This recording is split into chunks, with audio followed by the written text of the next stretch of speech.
My name is Aisha Fatina, you can call me Fatin. So, in this video, I want to talk about COVID-19. How are you guys? I hope you guys healthy, happy, strong, and let's get started. Nah, di situasi pandemik ini, kita juga menjalankan puasa. Gimana sih caranya biar kita tuh kuat supaya tidak terkena gangguan saluran pencernaan atau masalah kembung di perut? Kita harus makan pada saat sahur dan berbuka itu secukupnya, tidak boleh berlebihan. Makan seperempat piring protein, seperempat piring karbohidrat, dan setengah piring itu adalah buah dan sayur. Nah, konsumsi garam maksimal 1 sendok teh per hari, konsumsi gula maksimal 4 sendok makan per hari, dan konsumsi lemak maksimal 5 sendok makan per hari. Yes, pastikan eat low, rendah lemak, rendah garam, rendah gula.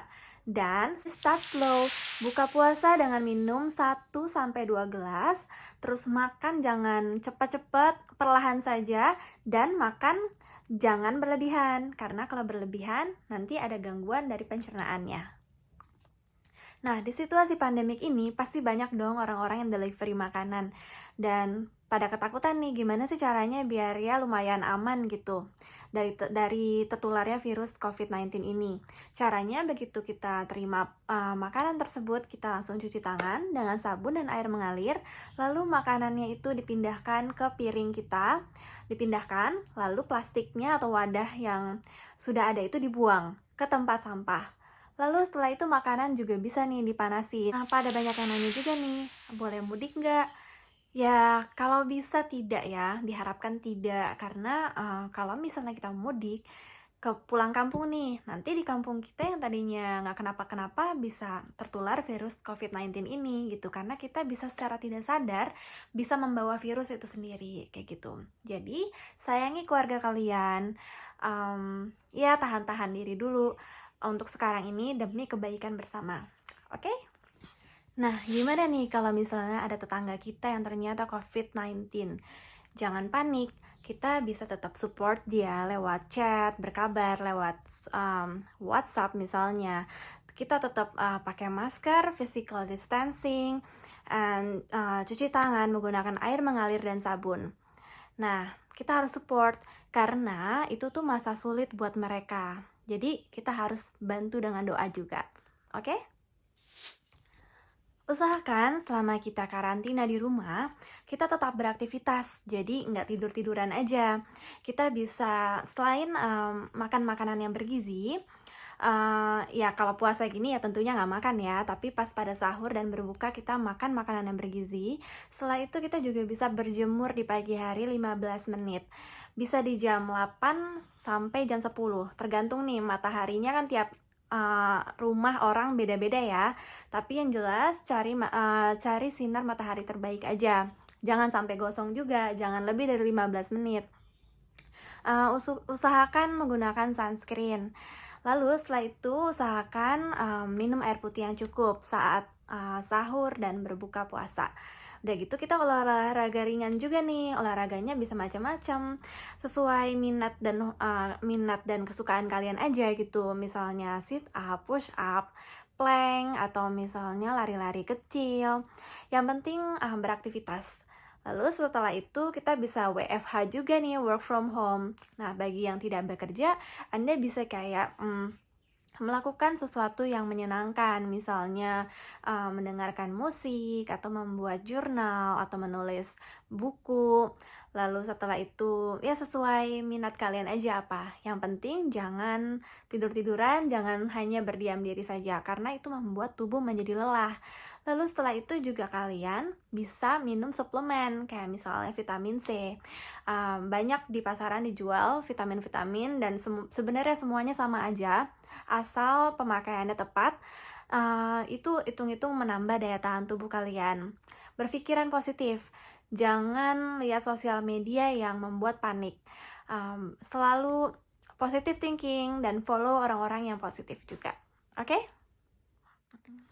Ada juga nih yang cerita ke aku, dia tuh panik gara-gara di rumahnya itu bener-bener nggak ada yang belanja ke pasar. Jadi mau nggak mau dia harus belanja ke pasar. Ya udah nggak apa-apa. Yang penting begitu pulang dari pasar itu langsung mandi, langsung keramas, langsung buka bajunya, diganti bajunya. Terus jangan panik, lalu buang tuh plastik-plastik belanjaan ke tempat sampah. Lalu pastikan kita juga cuci tangan. Pokoknya kita pulang langsung bersih diri dan usahakan di pasar atau ketika kita belanja di swalayan, usahakan jangan terlalu lama ya. Jadi biar safety juga buat kita gitu. Nah, jika kalian mau ke dokter spesialis, misalkan kalau misalnya mau ke THT, nggak usah berobat dulu, nggak usah kontrol dulu ke dokter. Kalau tidak ada gejala seperti kayak mimisan, keluar cairan yang banyak dari telinga, disertai demam dan sakit kepala, misalnya kemasukan benda asing lewat hidung atau telinga, terus penurunan pendengaran disertai sakit telinga, nah itu nggak usah dulu. Yang urgent-urgent kayak gitu baru boleh ke fasilitas kesehatan. Tapi kalau misalnya gejalanya masih ringan, tunda dulu ya. Nah, untuk ke dokter spesialis mata juga ditunda, kecuali kalau mengalami penglihatan buram mendadak, terus mata kemasukan benda asing dan menyebabkan perdarahan, atau pada saat mata lagi nyeri hebat. Tunda juga ke spesialis jantung, kecuali jika mengalami keluhan seperti misalnya sesak. Sesaknya itu benar-benar sampai kita nggak bisa bangun. Terus nyeri dada seperti ditimpa benda berat. Nyeri dada yang sangat menjalar ke leher, punggung, dan tidak tertahankan. Lalu misalnya nyerinya itu sampai batuk-batuk ngeluarin darah, kayak gitu. Tunda juga ke spesialis saraf. Jika tidak mengalami keluhan seperti kejang-kejang, lalu badan tiba-tiba lemas, terus pusing berputar yang tidak bisa diobati dengan obat yang sudah diberikan, lalu jika ada yang bicaranya pelok, atau bahkan pingsan. Tunda juga ke dokter kandungan, kecuali mengalami misalnya kayak tekanan darah yang sangat tinggi, tidak ada pergerakan janin, mual muntah hebat, nyeri perut kontraksi, pecah ketuban, muntah hebat, terjadi perdarahan.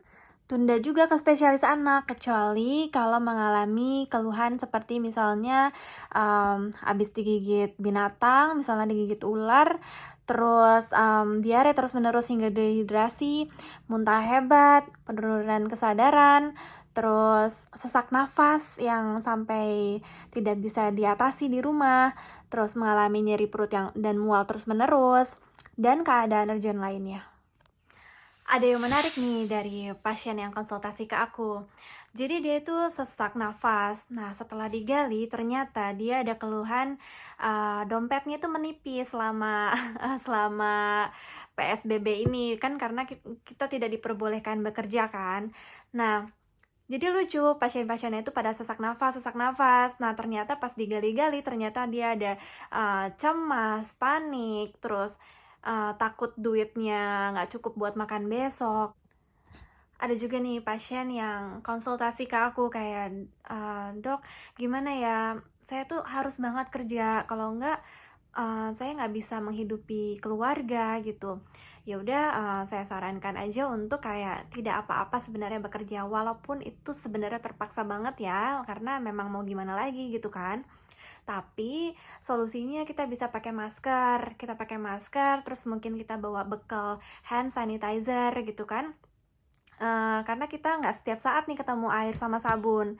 Bawa itu, terus udah gitu disarankan untuk tidak memegang wajah, mata, hidung, mulut. Terus usahain jangan kontak berbicara sama orang kayak gitu. Jadi physical distancing tetap. Pulang-pulang harus mandi, ganti baju, jangan salaman, jangan cipika-cipiki, jangan juga dulu main sama anak.